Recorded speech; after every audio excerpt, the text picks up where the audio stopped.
ঠাকুরের রাতুল চরণে প্রণাম জানিয়ে, আরাধ্যা জগৎজননী বড় মায়ের রাতুল চরণে প্রণাম জানিয়ে, পরম পূজ্যপাদ বরদার চরণে প্রণাম জানিয়ে, পূজনীয় আচার্যদেবের চরণে প্রণাম জানিয়ে সকলকে আমার আনন্দিত জয়গুরু বলে আলোচনা প্রসঙ্গে পঞ্চম খণ্ডে 13ই চৈত্র শনিবার 1349 আশ্রমে মাতৃস্মৃতি তর্পণ উৎসব চলছে। কাল এই উপলক্ষে অগণিত লোক প্রসাদ পেয়েছে। আজ সন্ধ্যায় প্যান্ডেলে আবৃত্তি ও বক্তৃতাদি হবার কথা। শ্রী ঠাকুর প্রাতে আশ্রম প্রাঙ্গণে বসে আছেন। সুশীল বসু, শচীন গাঙ্গুলি, প্রমোদ দে, শরৎ হালদা, কিশোরী চৌধুরী প্রমুখ অনেকে আছেন।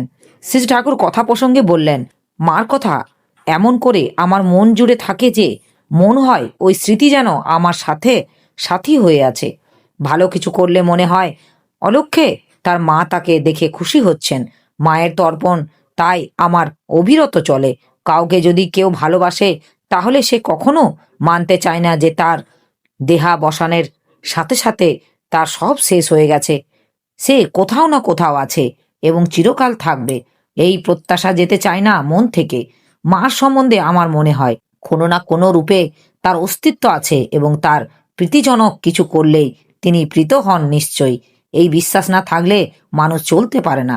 সুশীলদা, জাতি স্মরণের ব্যাপার দেখে মনে হয় মানুষ মরে গেলে তার পূর্বজন্মের প্রিয়জন যারা তাদের প্রতি একটা ঝোঁক থাকেই। সেজে ঠাকুর, তা তো থাকাই স্বাভাবিক। এরপর সুশীলদা উঠে পড়লেন। আরও অনেকেই আসলেন। একটি মা এসে বললেন, সংসারে কেউ যদি অন্যায় করে তাকে তা বলতে গেলে বেজার হয়, আবার না বললে নিজের ভুল নিজে বুঝতে পারে না, বললেও তো বোঝে তাও না। অনেক সময় মনে হয় আমি কেবল দোষ ধরি। এরকম অবস্থায় কি করলে যে ভালো হয় তা বুঝতে পারি না। শ্রী ঠাকুর, ছোট বড় সবারই অল্প বিস্তর অহংকার ও অভিমান আছে। অহংকার ও অভিমানে আঘাত না লাগে এমন করে বলতে হয়। কাউকে 10 জনের সামনে বকাবকি করলেই সাধারণত তার মন খিঁচড়ে যায়। সেই জন্য কাউকে কটু কিছু বলতে গেলেই তাকে আলাদা করে ডেকে নিয়ে বলা ভালো। তিক্ত কথা বলতে গেলেই তার সঙ্গে আদর ও দরদের মেশাল চাই। নিজে যখন রেগে যাস তখন কাউকে সংশোধন করতে যাস না, তখন মাত্রা ঠিক থাকে না। সংশোধনের জন্য কাউকে কিছু বলতে গেলেই নিজের মাথা ঠান্ডা রাখা চাই। ভুলটা, দোষটা বা অন্যায়টা তার মাথায় ধরিয়ে দেওয়া চাই। তা যদি না ধরাতে পারলে তাহলে কিন্তু তোমার উদ্দেশ্য সিদ্ধ হলো না। তোমার উপর তার নেশাটা যদি ছুটে যায় তাহলে কিন্তু যতই সৎ কথা শোনাও তার কোনো কাজে লাগবে না। তুমি যদি নিজে অন্যায় করো তখন অন্যের কাছ থেকে কিরকম ব্যবহার পেলে খুশি হও সেইটাই স্মরণ রেখে অন্যের সঙ্গে ব্যবহার যদি করো তাহলে আর অসুবিধা হবে না। ক্ষমা লাভের পিপাসা প্রত্যেকের অন্তরে আছে, তাই তুমি কাউকে শাসন করলেও সে যেন বুঝতে পারে ব্যক্তিগতভাবে তুমি তাকে ক্ষমা করে আছো, কিন্তু দোষ পুষে রেখে সে যাতে কষ্ট না পায় সেই জন্য তুমি তাকে সামাল করে দিচ্ছ। এই বুঝটা যদি তার থাকে তবে তোমার খুশির জন্য সে নিজেকে ঠিক করে নেবে।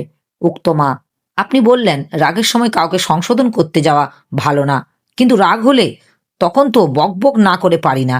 শ্রী ঠাকুর, বকবক করলেই বকবক করা হয়।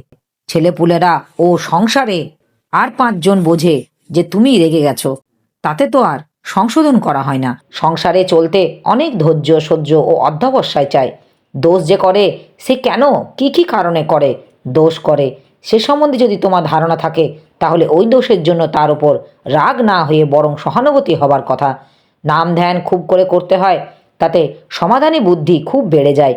পরিবেশ যতই খারাপ হোক সমাধানী বুদ্ধি যদি থাকে তাতে মানুষ উৎক্ষিপ্ত না হয়ে আরও ধীর স্থির হয়ে অক্লান্তভাবে কাজ করে চলে, যাতে অবস্থাটা আয়ত্তে আসে।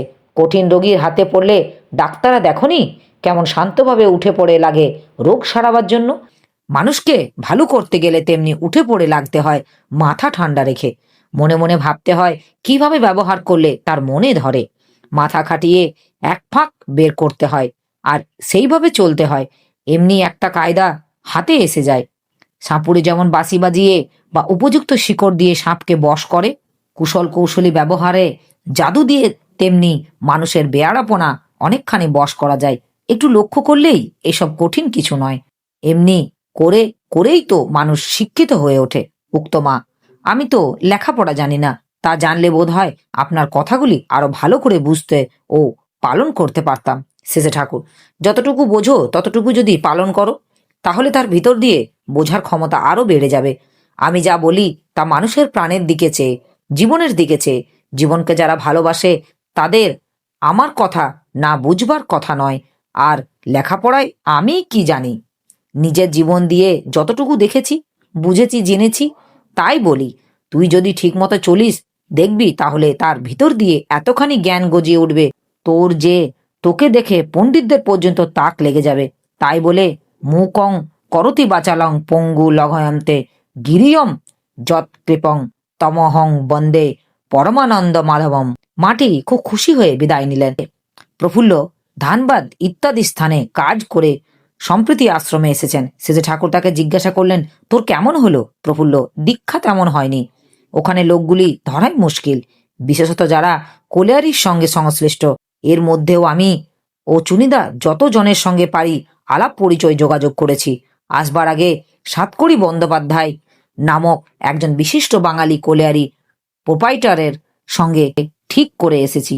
আশ্রমের কাজের জন্য যত কয়লা প্রয়োজন তিনি বিনামূল্যে দেবেন।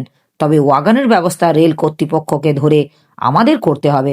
সুশীলদা আমাকে লিখেছিলেন তার কাছে থেকে লিখিয়ে আনতে, যে এখনো আমাদের জন্য 2 ওয়াগনের মতো কয়লা প্রস্তুত আছে। তিনি ওয়াগন পেলে দিতে পারেন। অমন্তর চিঠি রেল কর্তৃপক্ষকে দেখালে নাকি এখন 2খানা ওয়াগন পাওয়া যেতে পারে। আমি এই কথা তাকে বলায় তার অফিসার প্যাডে তিনি ওই মর্মে একখানি চিঠি টাইপ করে প্রোপাইটার হিসেবে নিজের নাম সই করে দিয়েছেন। সুশীলদাকে সে চিঠি দিয়েছে, তাই মনে হয় ওয়াগনের ব্যবস্থা করতে পারলেই কয়লার জন্য ভাবতে হবে না। ভদ্রলোক খুব ভালো, আপনার কথা খুব আগ্রহ ভরে শুনতেন সেজে ঠাকুর। তাহলে তো ভালোই হয়েছে, এদের সঙ্গে যোগাযোগ রাখতে হয়। তুই যা বললি তাতে তো মনে হয় 25 ওয়াগন কয়লা বছরে পাওয়া কঠিন কথা নয়। সুশীলদা ওয়াগনের জন্য যা করবার করবে, আর তোরা লক্ষ্য রাখবি কয়লার যোগান যাতে বন্ধ না হয়। এমনিভাবে মানুষের সঙ্গে ব্যবহার করা লাগে যাতে মানুষ তোমাদের দিতে পেরে ধন্য বোধ করে। আবার তাদের জন্য যেভাবে যতখানি পারো তা করবেই। মানুষগুলিকে মুখ্য করে ধরো, তাদের জিনিসগুলিকে নয়। তাহলে দেখবে কিছুরই অভাব হবে না। অহরহ একটা জ্বলন্ত ক্ষুধা থাকা চাই প্রাণে, যে প্রত্যেকটা মানুষের কতটা ভালো করতে পারি। এই অনুসন্ধিসা থাকলে কিন্তু করার অন্ত নেই। প্রফুল্ল, করার সামর্থ্য আমাদের কতটুকু শেষে ঠাকুর? কোনো মানুষ একক নয় পৃথিবীতে। তোমার হাত পা ছড়ানো রয়েছে চারিদিকে। ভালোবেসে সেবা দিয়ে যতজনকে আপন করে নিতে পারবে, তাদের প্রত্যেককেই দিয়ে আবার পরস্পরের সেবা করতে পারবে। এ কারবারে ফেলে পড়বার ভয় নেই কখনো। পুঁজি তোমাদেরও অফুরন্ত, তবে সে পুঁজি হাতে নাতে হবে খেটে পিটে। অলস বা স্বার্থপর হলে আর পারবে না। ইষ্টার্থী ও অনলস কর্মা হলে সব দরজা তোমাদের খোলা। পরমপিতা তোমাদের পূরণ করবার জন্য, যোগান দেবার জন্য তো উন্মুখ হয়ে আছেন। হাত বাড়িয়ে গ্রহণ না করলে তিনি কি করবেন? প্রফুল্ল, সব রকমের স্বার্থপরতাই কি দোষের শেষে ঠাকুর? যে স্বার্থপরতার মধ্যে ইষ্ট স্বার্থ ও বৃহত্তর পরিবেশের স্বার্থের স্থান নেই, সেই স্বার্থের সঙ্গে ইষ্টার্থ ও সামগ্রিক স্বার্থের যোগ সঙ্গতি নেই। যে স্বার্থ বিচ্ছিন্ন ও স্বতন্ত্র রকমে চলতে চায়, অন্যের স্বার্থকে ক্ষুণ্ণ করে, সেই স্বার্থপরতা বা স্বার্থই দোষদুষ্ট। ইষ্টার্থী না হলে মানুষের স্বার্থ সম্বন্ধে বোধই গজায় না। ইষ্টার্থী হলে মানুষের বুদ্ধি হয় ইষ্টের ইচ্ছাকে পূরণ করা, নিজের ও সবার সত্যার মঙ্গল যাতে হয় তাই করা। তাই স্বার্থ পরমার্থে রূপান্তরিত হয়। অন্য কথায় পরমার্থই স্বার্থ হয়ে দাঁড়ায় মানুষের। আমি মানে সবাই, সবাই মানে আমি। প্রকৃত স্বার্থের গোড়ার কথা এইখানে। এটা শুধু তত্ত্ব নয়, সবচেয়ে বড় বাস্তবতা হলো এইটে। পরিবেশ যতখানি দুর্বল ও বিপন্ন হবে, আমিও ততখানি দুর্বল ও বিপন্ন হব। কারণ প্রত্যেকের বাঁচা ও ভালো থাকা নির্ভর করে পরিবেশের উপর। পরিবেশ যদি না বাঁচে, ভালো না থাকে, পরিবেশের উপযুক্ত পোষণ আমি পাবো না। সেই পোষণ না পেলে আমি টিকতে পারবো না। তাই পরিবেশকে বাদ দিয়ে নিজের স্বার্থের কথা ভাবা বোকামি। গাছের গোড়া কেটে আগায় জল ঢাললে সেই গাছ কি কখনো বাঁচে?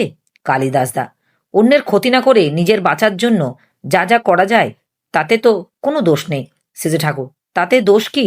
তবে সবসময় মনে রাখতে হবে যে ইষ্টার্থী সেবায় একধারে আমার বাঁচার উপায়ও বটে, উদ্দেশ্যও বটে। জীবনটা শুধু নিজের ভোগ সুখের জন্য নয়, জীবনটা হলো তার ইচ্ছা অনুযায়ী নিজ বৈশিষ্ট্য সম্মত পথে বৃহত্তর পারিপার্শ্বিকের সেবায় সার্থিক হয়ে উঠবার জন্য। এর ভিতর দিয়ে হয় মানুষের আত্মনিয়ন্ত্রণ, আত্ম উপলব্ধি ও ব্যাপ্তি ও বৃদ্ধি। কেন্দ্রায়িত অতন্দ্র কর্মের ভিতর দিয়ে ছাড়া মানুষের জ্ঞান হয় না। ভাবা বলা হাতে কলমে করা তিনটি এর অপরিহার্য অঙ্গ, একটাকে বাদ দিয়ে আরেকটা হয় না। তাই আমি বলি যজন যাজন ইষ্টভীতির কথা। ফল কথা আমাদের বাঁচাটা হবে ইষ্টার্থে, নচেত শুধু বেঁচে থাকার মধ্যে সার্থকতা কোথায়? মানুষের জীবন যদি ইষ্টার্থে উৎসর্গীকৃত না হয়, তবে পশু জীবনের সঙ্গে তার ব্যবধান কোথায়? মানুষ হোমরা চোমরা যতই হোক, সে যদি ভক্তিমান না হয়, উৎসকেন্দ্রিক না হয়, তবে তার জীবন মরুভূমির মতন। আমার এই আলোচনা প্রসঙ্গে কিছু ভুল ত্রুটি হয়ে থাকলে আপনারা আমায় ক্ষমা করবেন। উপস্থিত দাদা, ভাই, বোন, মায়েদের আমার আনন্দিত জয় গুরু।